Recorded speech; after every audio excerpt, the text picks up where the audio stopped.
Stand by to launch FanStream Sports. 3, 2, 1.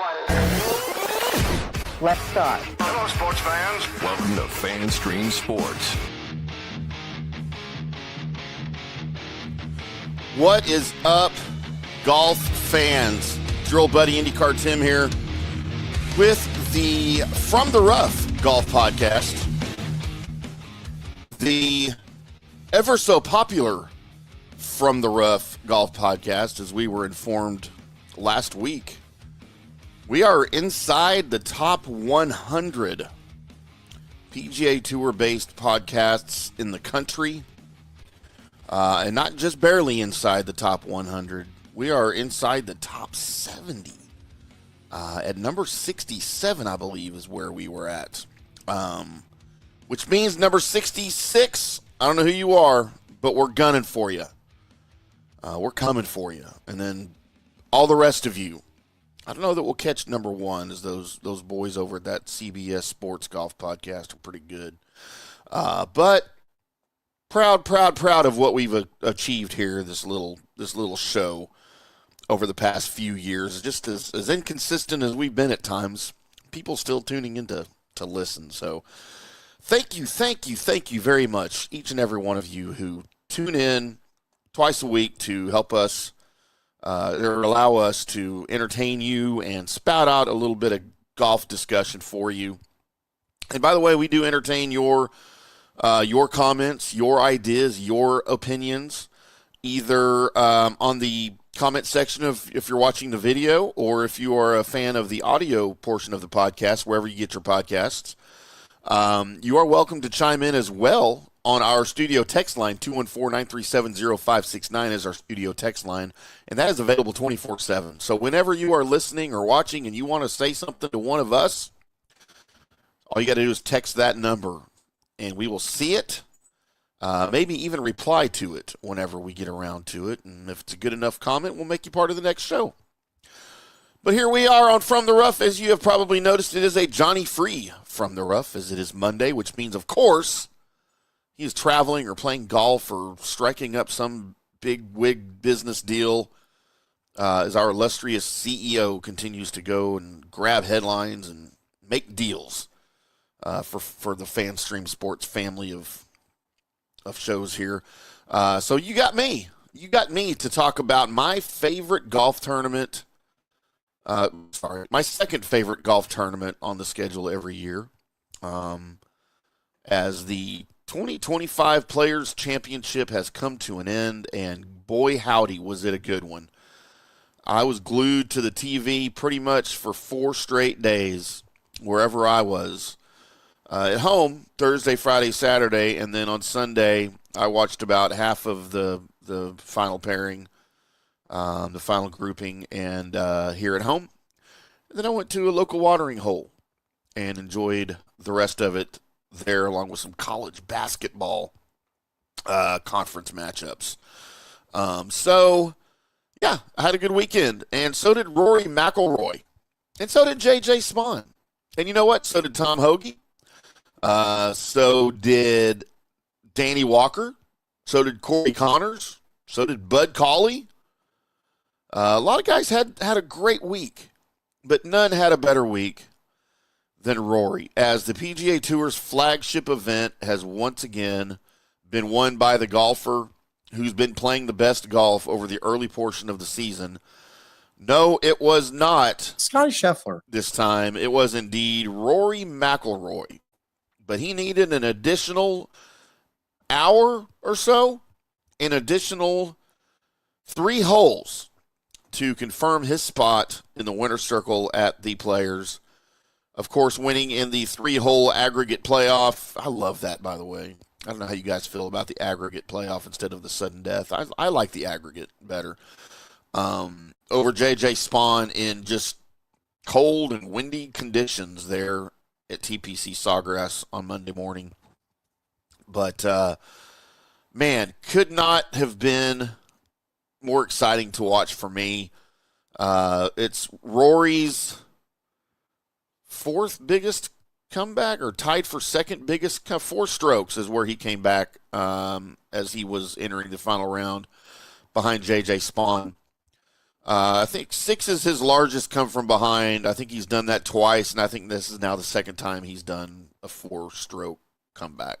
I believe. Don't quote me on that, but I think that's what I saw. Of course, after starting Sunday, 4 shots back of Spawn, he shot a 68. The third, okay, here you go. The third largest, I did have it in my notes. The third largest deficit of his career. You know, and what's interesting about this comeback, he actually got 3 strokes up on the back 9 before dropping a shot, and then watching Spawn catch up to him at 12 under. So on Monday, though, McIlroy carded scores of birdie, bogey, bogey across numbers 16 through 18 in the playoff to defeat Spawn by 2 strokes. Spawn did not have anything going Monday morning. He recorded a par on the first and then found water on the par 3 17th to card a triple bogey on the island green. Talk about falling apart in the worst possible time. But good news from McIlroy. He's now 4-2 in his career in the playoffs. With 4 straight victories in such scenarios, he's now picked up the third most PGA Tour wins since 1995, despite trailing when entering the final round. So with the win, McIlroy becomes the 8th player to win multiple Players' Championships, the first European to accomplish that feat. He's now the 4th golfer to hold multiple Players' titles and multiple major championships. The other 3 are Jack Nicklaus, Tiger Woods, and Scotty Scheffler. Yes, indeed. So what an incredible just weekend of golf, man. And we've got the Valspar, of course, coming up. We've got and then the one that really matters to me, because it's always around my birthday, first week of April, is when my birthday is, and it's, of course, the Masters. One of these days, we're going to do a show from the Masters. I promise you we will make that happen. We were supposed to do it last year. We actually had things set up to be there in 2024. Things fell apart very rapidly the closer we got, and we couldn't do it. But we will be there. I promise you we will do a show from probably not inside the ropes, because they really frown on that. But we will arrange something to bring you guys stuff from the Masters live there at Augusta. Now, speaking of live, we will have Johnny live from Harbortown this year. I won't be there. I wasn't invited. But Johnny will be there at Harbortown inside the ropes with our own Scott Hamilton out there. So we will do some live stuff for you guys from Harbortown. But, yeah, for Rory, it's the 28th win overall of his career. It also pulls him inside the top 20 on the all-time wins list. So if you couple this victory with the AT&T Pebble Beach Pro-Am earlier, he's now won twice before the calendar flips to April for the first time in his career. So that will make his arrival at Augusta, one of the most anticipated 4 rounds of golf that anybody will watch coming into it. His quote was interesting after the win. He said, quote, "I left here a little disappointed last night that I didn't get it done in regulation. I reset, and I needed to go out and play some good golf today. It started with a great drive on 16, which set me up for an easy birdie. Then a great swing into 17, and those 3 swings were basically what decided the championship." Yes, those 3 water balls by J.J. Spawn were pretty much what clinched it. So even at age 35, it looks like Rory is still kind of learning things about himself, things about his game.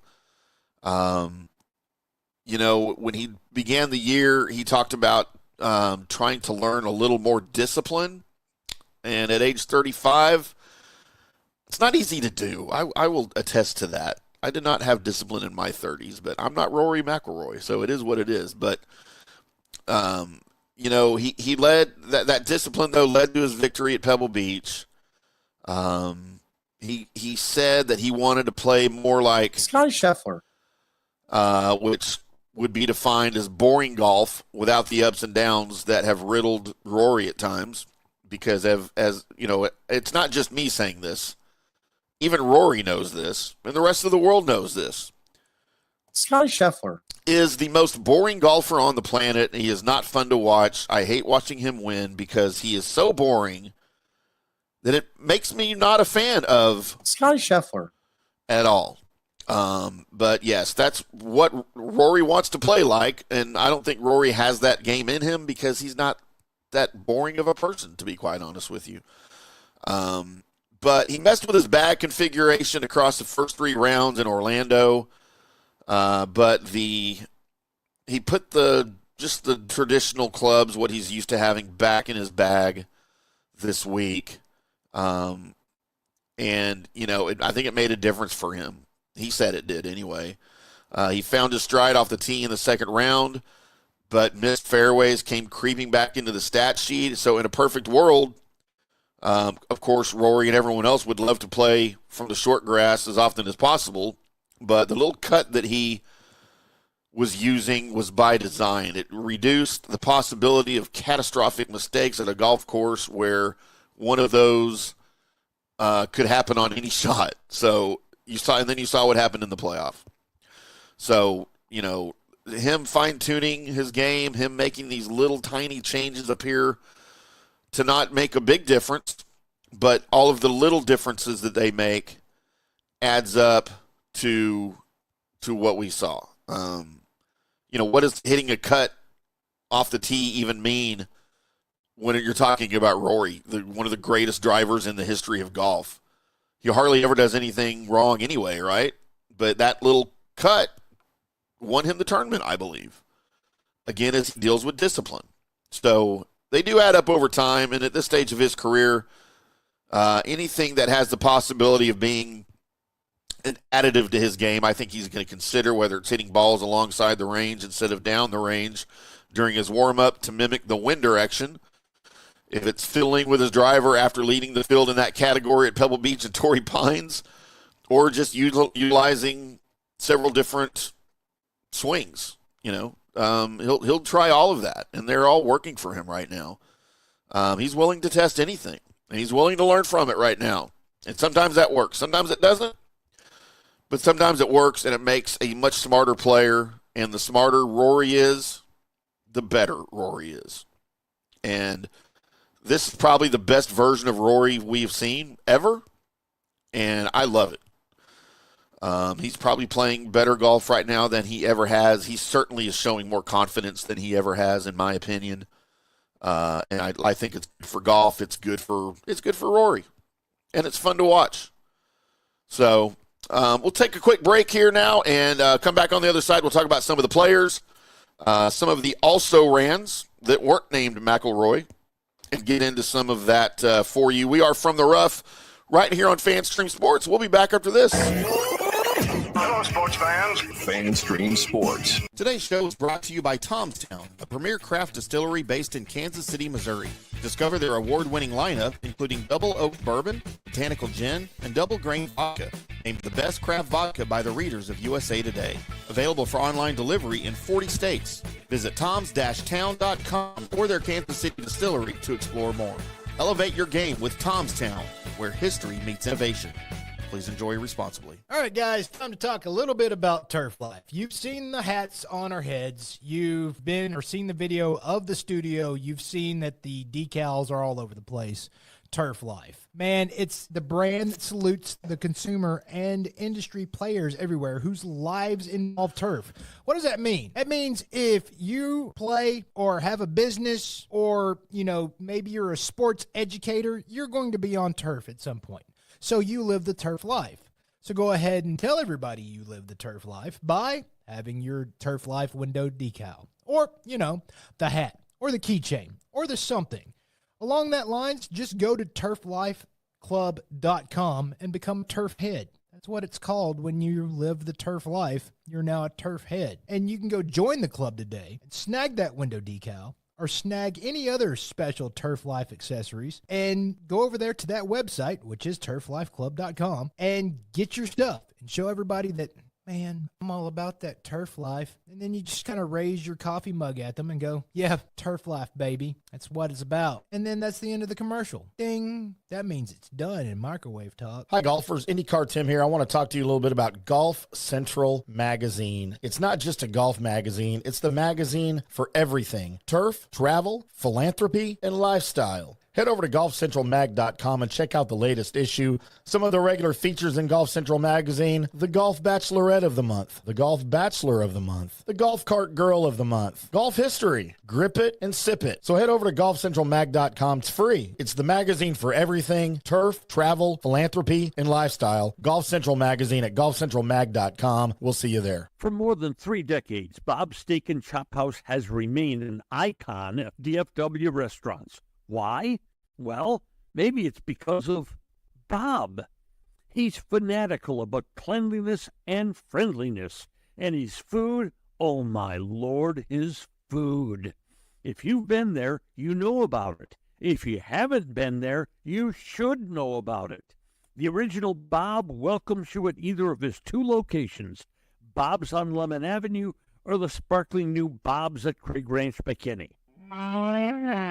Hey, listeners, make sure you check out the brand new FanStream Sports in-studio text line. You can reach us during any of our live shows or 24/7 at 214-937-0569. That's 214-937-0569. Text us 24/7 day or night, and we'll reply to you and make you part of the show.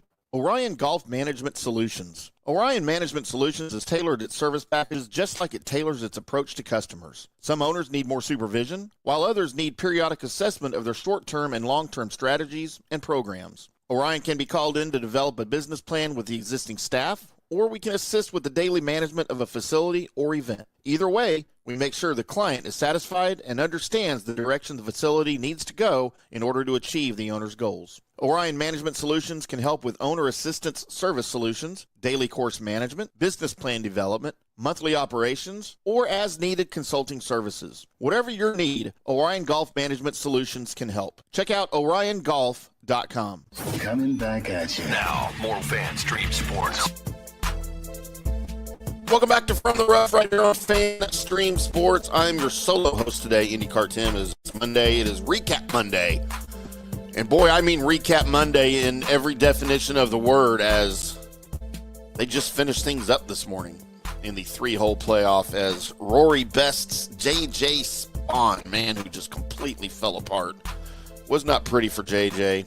after Rory comes back to take a 3-shot lead after being down 4 holes to start the day. Goes up 3 shots. And then Spawn comes back to tie him after Rory made a bogey.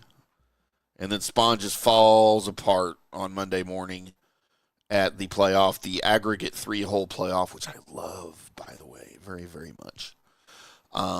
So, yes, exciting golf. Wanted to talk a little bit about the payouts because, you know, the Players' Championship has the largest payout of any tournament, including all the majors, including the all the events, and you know, up until Monday morning, there were still $7 million of the $25 million to be decided, and so we're not going to go over Johnny's picks because he's not here and did not send me a video to do that. I'm not even going to try to pretend to analyze his stuff for him. He's better at that. But I'm sure we'll discuss it a little bit when we preview the Valspar on Wednesday. So you guys make sure you tune in, and Johnny will give you a little rundown of how his card looked this week. We didn't get to any. What's the matchups for Saturday and Sunday? He just didn't like any of the numbers, so we didn't even issue those for you. But, make sure you tune in Wednesday when we preview the Valspar. He'll go over a little bit of those 4 with you. But one of the predictions that I made on our preview show last Wednesday before the Players was that Xander Schauffele would miss the cut. I believe I predicted that. Now, he did not miss the cut, but he did finish dead last in 72nd place, solo 72nd place out of those that made the cut, with Ricky Fowler right in front of him at 71st. So Ricky cashed in at $50,750, and Xander walks away for that horrendous week, $50,250. Now, yeah, that's me and a whole freaking 2 years worth of work. But these guys make that in the weekend for playing so bad. Xander should not have even made the cut. I still stand by that prediction. Even though he made the cut, he finished last. So I'm going to count it, and I'll take the win. I know if you're actually putting money on it somewhere, that doesn't count, but I didn't put money on it, so I'm taking the win. I don't care what you guys, screw y'all. I don't care what y'all say. I'm taking it. Taking the win, baby. Screw you, Xander. Just kidding, I like Xander. So your winners, though, that little trip up at 17 by J.J. Spawn with the ball in the water and the triple bogey cost him almost $2 million. As Rory walks away as the winner, $4.5 million. J.J. Spawn cashes in $2.725 million. So, again, nobody's crying for J.J. Spawn for not making the $4.5 million, but a costly few strokes on 17 on Monday morning. Your third place finishers, Lucas Glover, Tom Hoagie, and Akshay Bhatia, cashed in with the third, fourth, and fifth, splitting the third, fourth, and fifth prize money. You add it all up, and they split it. Comes out to about $1.325 million each. Your sixth place winners, Corey Connors, Danny Walker. How about Danny Walker, man? Bud Cauley. How about Bud Cauley? They split the sixth, seventh, and eighth place prize money. Add it all up, and they split it. $843,750 each. Robert McIntyre with sole ninth place, $731,250. And then to round out the top 10, tying in 10th. So they'll split the 10th and 11th place prize money, add it up, and they'll split $656,250 each. That's Johnny's nemesis, Colin Moore. How coincidental is this? Johnny's nemesis, Colin Morikawa, who one day Johnny will steal his wife. May not have to steal him the way he's playing. She may just leave Colin for Johnny. And then my nemesis on the tour, Davis Thompson, who, Holly Grace, you will be mine one day. I don't know how I'm going to manage that, but someday you will be Holly Grace Robinson Thompson Hamm. Something like that. But yes, those boys both tied for 10th, and we'll cash in at $656,250 each.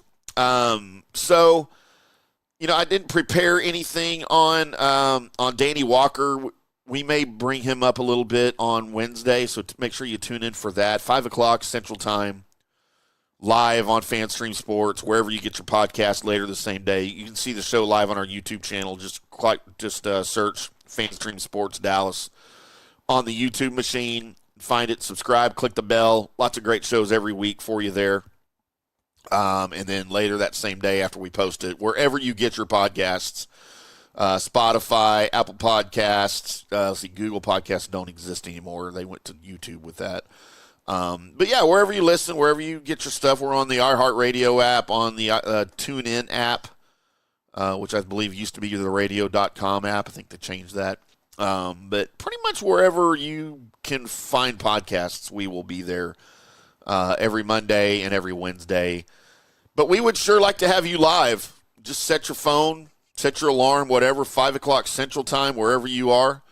And we'll be live at 5 o'clock. And you, like I said, you can participate in the show on YouTube. Just type in your comment or whatever, and we'll make you part of the show.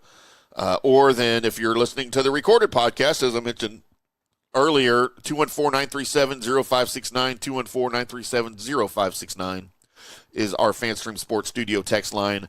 It is open 24/7, day or night. So give us a text, And we'll always read those things and even reply sometimes if we're not drunk. Even if we are drunk, we might reply to you. But we will come back and do it all again on Wednesday with your Valspar Championship preview show. Your early favorites, Rory not playing at the Valspar. He did say, I know on Sunday I saw him say that he wants to get in at least one more tournament before the Masters. So I don't know what that's gonna be, but we'll see. And he was talking about even later, talking about playing one of the Texas tournaments.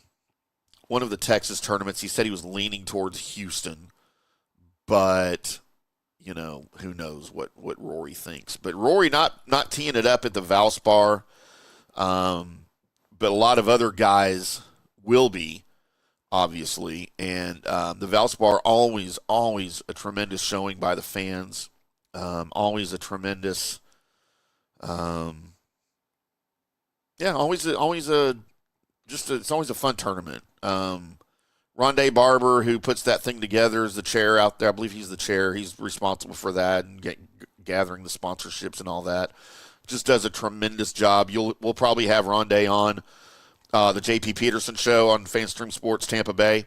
That show is with me and JP Peterson Monday through Friday, 10 o'clock Eastern Time, live on the FanStream Sports network of outlets, both of our YouTube channels and X, Facebook. That show's live everywhere, 10 o'clock Eastern. But I'm sure we'll have Rondé on. Tracy West will be on with us at some point. But, so Rory skipping the Valspar. He says he wants to play either San Antonio or Houston before the Masters. He says he was leaning towards Houston, but had not decided yet. So we will see Rory again. But your favorite, oddly enough, for the Valspar, you've got three players tied with the best odds. One of them is no surprise. Well, it might be a surprise the way he played this week. Xander Schauffele at plus 1,400. Justin Thomas and Tommy Fleetwood. All your early favorites if you want to go play some bets on Monday as you listen to the show and figure out what you want to do there. But some good value right there for all three of those guys. Sam Burns at plus 2,200. Corey Connors, best Canadian in golf right now, plus 2,500, along with Sepp Straka, Shane Lowry, and Willie Zalatoris. Be fun to watch him play well. Those are all plus 2,500 for you. Akshay Bhatia, plus 3,000. Tom Kim, plus 3,300. And then Jordan Spieth, plus 3,500. I thought he gave it a good run early in the tournament, but faltered late, of course. And then Adam Scott and Alex Smalley at plus 4,500. So there's some early odds for you if you want to go check in the Valspar. And we'll talk a lot more about the Valspar on Wednesday, 5 o'clock Central, as I've told you guys live, and then later the same day, wherever you get your podcast. We would love to hear from you. And that's going to wrap things up for me here on the solo from the rough. I just don't get into it because Johnny's not here, and I don't want to sound like an idiot more than I already do. But we do appreciate you guys tuning in. And we will do it all again Wednesday.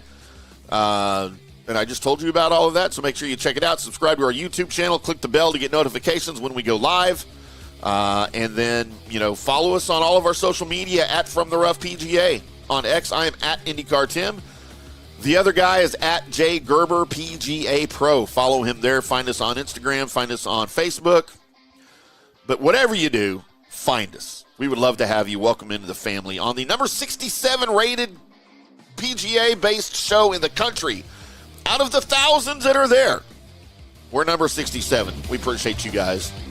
Until next time, y'all keep hitting them straight.